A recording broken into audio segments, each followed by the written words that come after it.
Hello, everybody, and welcome to today's Full Potential Show. I'm James Rick, and this is your number one non-boring source for personal development. Today on the line, we have Julie Orlov. She's a speaker, psychotherapist, coach, and author of The Pathway to Love. Create intimacy and transform your relationships through self-discovery. And we're going to talk about how, whether you're in a relationship or out of a relationship, to go through this journey and discover how to transform your relationship. So if you're in one, it's going to help. If you're out of one, it's going to help in the next one you get into. Julie, thank you for being on today's Full Potential Show. My pleasure to be here. All right, so the pathway to love, you found it. You've discovered this. Where did you find this pathway to love in your life? Where did it show itself? Was it in your current relationship? Was it in the past from basically discovering every other path that didn't work? Where did it begin for you?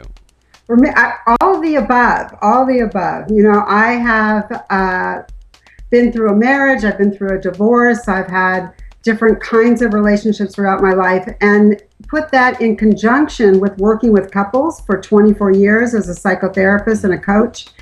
And, you know, it became very clear to me that people were lacking just some navigational guidance, that there really is a predictable developmental pathway that all relationships take. And once you understand what that is, you learn to really take advantage of the gifts, and you know kind of the right places to move at the right times and what you need to move through. And this is very interesting because with your experience in working with couples over all this time, you've been able to establish not only that there's a correct way to behave, but that there is a developmental pattern that these relationships go through that are successful versus those that are not, right? Well, here's what I really discovered is that if you need to address your relationship as if it's this life force, as if it's a being in and of itself, it's got its own personality and it's got its own developmental path. So let me just kind of use an analogy. So if you had children, if you're a parent and you have children, you would expect that your 2-year-old needs to kind of go through 2-year-old things. You can't expect a 2-year-old to behave like a 25-year-old, just like you can't really expect a 25-year-old to have the wisdom and the maturity of a 50-year-old. I thought you were going to say the wisdom and maturity of a 2-year-old. I'm like... Right. Well, I guess it depends on the 2-year-old. There's some really wise 2-year-olds out there. No, go ahead, though. So, But the 2-year-old still needs to act like a 2-year-old. It's not going to act like a 10-year-old. So, in other words, your relationship is growing and evolving just like a person does. And when you understand what it needs, how you need to nourish it, what you need to do to affect that growth and change, and then more importantly, the key here is to understand how then that relationship is affecting and nurturing your own growth and change. That's where the magic happens. So the key here is to really identify where you're at in the journey and also recognize where your partner's at in the journey so that you have a good sense of where you are before you start making this journey and growth and love together. Yeah, exactly. So it's important to know in the first phase of a relationship, you think you know who this other person is. You're filled with all those hormones and all the expectations and hopes and excitement, and it's really a great time. But it's also a time of a lot of fantasy. You think you know someone when you really don't, and people operate on that assumption, and it gets them into trouble. And also that time is when everybody's fears and anxieties are popping up. So it's that moment. This Hollywood concept of love, it's false. It's not false. What's interesting about the Hollywood concept of love is that it just focuses on phase one, that fantasy object phase. So that's the difference. It sells tickets. It does, because we love that phase. Yeah. That's the phase where we've got all this dopamine, coming at us, and it's a great phase, and it's one that's a roller coaster ride. So yeah, Hollywood does love that because we love that, but it's not real love, and that's where people get confused. It's moving into phase 2, and phase 3 is where real love occurs and real deep intimacy grows. And people have a hard time knowing how to navigate through that so they can really get there. This is a really important distinction because I think this romanticized idea of love is what causes people to feel like maybe they've fallen out of love when they've really just fallen into a new category of love.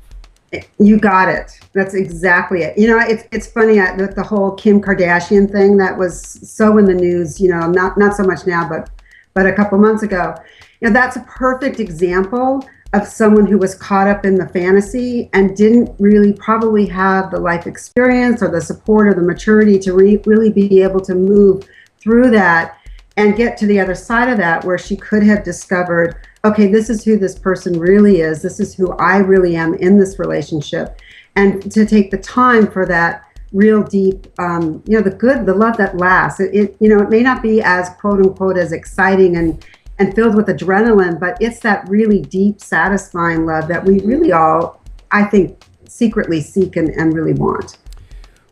And the excitement, I mean, you could find other ways to create that, but is it inevitable that excitement is, you can't be in this state of euphoric, dopaminic, I'm making that word up. That's a great word. you can't be in this state for forever. Through the life of the relationship, it's eventually going to develop, and I use the word develop because that's what happens is you get into this deeper level of love. It moves into a new phase of love. Is that process in all of your years of working with these couples, is that an inevitable development of love? Yes, it is. But I do want to say this for those who love the feeling of dopamine, the dopamanics out there. The dopaminic state. The dopaminics. Okay, I gotta coin that phrase right. is that those moments still can exist in a very long-term relationship or marriage. So, but underneath that, it's within the context of a much deeper understanding of each other. So you kind of can get the best of both worlds, but you cannot sustain that kind of high throughout a lifetime of a relationship. It's just impossible. And the people who really attempt that, that's where you get yourself into trouble. You either go into multiple relationships or you need to keep finding that extra stimulus, and it really makes your life rather chaotic. And it starts to run you rather than you actually running your life. So that's the important thing. And really the mechanism for getting there is not, this is the key, and this is also where people get stuck, is that they focus too much on their partner. So, is my significant other meeting my needs the way I want them met, the way, the time I want them met them? Is there something wrong with him, or is she too needy, or is he too bossy, or, whatever it may be. But really the gift of relationships is that they serve as mirrors. So what I would suggest to everyone out there is that you turn it around and ask yourself, what is my relationship showing me? What is it trying to tell me about myself right now? And when you do that, I guarantee you magic starts to happen, because you start to see things very differently and you start to self-reflect. And that's where I think great relationships become possible. So is this happening in the second phase or throughout the relationship where you stop, is this person meeting my needs? Because of course, in the beginning, there's obviously a filtering going on. Right. The dating phase, and then is this a person I want to spend the rest of my life with, or a good portion of my life? And then there's the phase where, okay, I've agreed that this person is somebody I want to definitely spend more time with.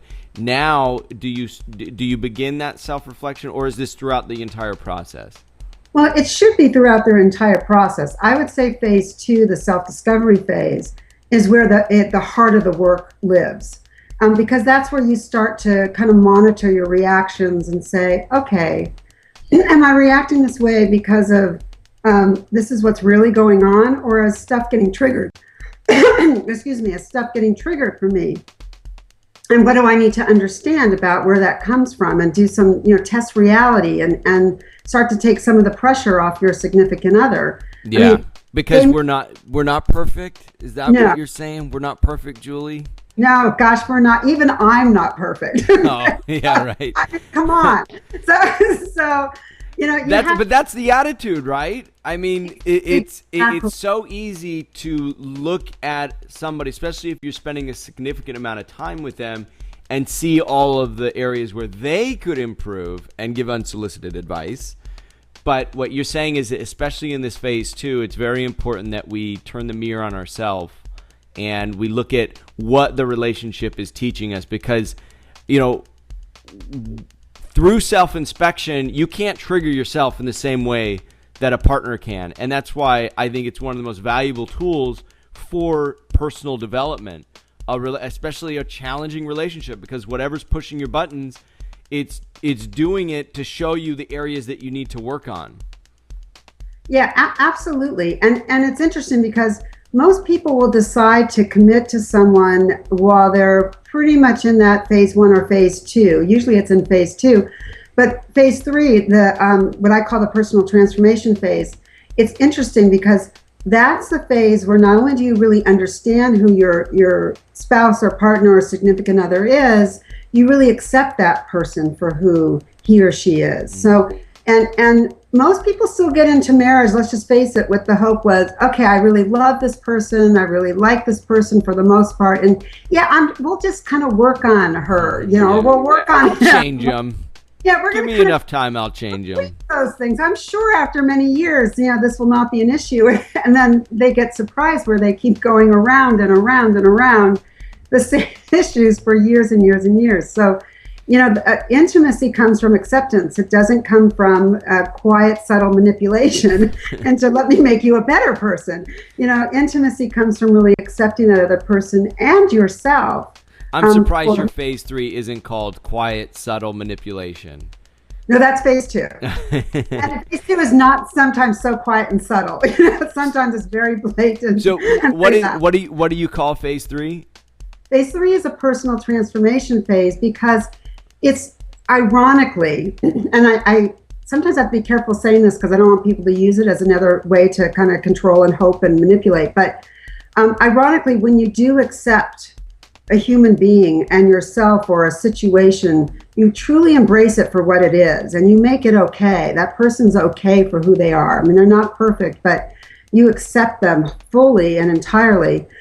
What that does is it automatically creates a space for movement, for people to grow, for people to stretch, for people to heal, or for people just to feel very loving towards you in return. Because let's face it, at the end of the day, we all really want to be understood and respected and appreciated for who we are, not the fantasy of who people want us to be, and the human or who we've projected ourselves to be as an ego glorification. Who we truly are, right? Who we truly are. Now, and we discover that through this process too. We discover who we truly are, and we let our guard down, and we show our vulnerabilities as we become more accepted. We feel loved, and we feel loved for who we truly are, and that's the intimacy. Yeah, it's this word intimacy. There's so much written about it, and there's all this talk. How do you create intimacy, and what's real love, and all that stuff. And when it comes down to it, getting there may seem complicated, but it's really a very simple concept. It really is. It's just seeing someone and understanding them and really accepting them, embracing them for who that person is in that moment and over a lifetime. I mean, it's really what it is. And, I want to back up a bit, because for those of you out there who are saying, well, yeah, I may accept that my spouse is, let's say, a drug addict. This is where I was going next, so I'm glad you brought it up. Yeah. All right. Yeah. But that acceptance doesn't mean yes. I wrote an article that says acceptance does not mean yes. In other words, I can accept you for who you are, but that doesn't mean that you may be the right person for me, or this is going to be a relationship that's going to work for me. So part of this process is also to get really clear on that so that you can really make powerful choices from a place of acceptance. And that powerful choice may be to walk away. There are destructive or abusive relationships where it's not something that you should accept and be around. And I think that's the caution that you put in the beginning, is that really it should be about, at the core, do you honor each other and do you honor each other's values? And I think really that is the key, and I'm sure you've discovered that. Do you honor each other and do you honor each other's values as the basis, as the foundation for all of these phases in this growth that you're talking about? And obviously somebody who's abusive or destructive in any way to their partner or themselves does not fit that basic criteria of honoring themselves or honoring the other person at a most basic level. Right, exactly. And sometimes the lesson for you is what is it in me that's been tolerating this? What is it in me that's been willing to say it's been okay for me to be treated like this up until this point? So, again, acceptance is a matter of saying, okay, this is what it is. It's not denial, it's not hoping, it's not justifying. That's what acceptance means. This is what it is. I get that and I accept that. Then the next question is okay, and what do I do with that acceptance? Okay, so in a way, acceptance can also be like looking at reality for what it is, not like you said, fantasizing or putting something on it that it's not. Just saying, this is what it is. This is the reality. Now, what do I want to do with that? Absolutely, because all that other drama takes place in the earlier phases of a developing relationship. Because it's so dramatized and there's so much emotion and you're not seeing it clearly. Is that why? Yeah, it's because your people get locked into an attachment, and we can be attached to two different things. Like we can be attached to a fantasy of how we want this relationship to end up, so I know there's a happy ending here somewhere. I just got to find it, kind of a thing. Yeah. But we can also be attached to a relationship going bad. We can be attached to, okay, I know that I'm going to be betrayed again because every other, boyfriend I've had or every other girlfriend I've had is. And you're just waiting for that moment. You're waiting it, or you're going to either find it, because you want it so bad, you know what I mean? You're attached to that without even knowing it, or you can subconsciously create a lot of stuff. So, that's where that work comes in of saying, okay, this is what I'm feeling. This is, I'm anxious. All right, is this based on reality? Is this something that's really going on? Is it based on my fears? Is this who this person is, over a long period of time, or is this just one bad day? Yeah. You need. It takes time. See that reality for what it is and try to get as an accurate picture of it as you can as you move through these phases. And also I think it helps to know where you're at in this process, whether you're in a relationship now or you're soon to be able to see that depth of intimacy and understanding and personal growth happening and not being attached to any one phase, right? If you're stuck on phase one, which is, I think this is the most common issue. Because of the romanticized idea, the excitement, the euphoria, the dopaminic state that it creates. And I think you've made some important distinctions here. I encourage everybody to check out the website, julieorlov.com. And I know you've got a freebie, a nice little workbook and guide that complements the book. And you can pick up this right away at thepathwaytolove.com. Any final thoughts, Julie, before we wrap up today? Just really pay attention to where you're at and know that you can shift. Your relationship is an ongoing, evolving, again, being in and of itself. So know that it's going to go back and forth, and it's not a linear path. And go out there and have a great relationship. And I'm here. I'm available for people if they want some help along the way. That's Julie Orlov, julieorlov.com. Thanks for being on today's show, Julie. Thank you so much. Check out her website, julieorlov.com, and pick up the free workbook and guide at thepathwaytolove.com. And be sure and like and subscribe The Full Potential Show so you can get more great insights from people like Julie and freebies that you'll only find right here on The Full Potential Show. Thanks again, Julie, and what a perfect last name for you. I know. It just happened. Take care.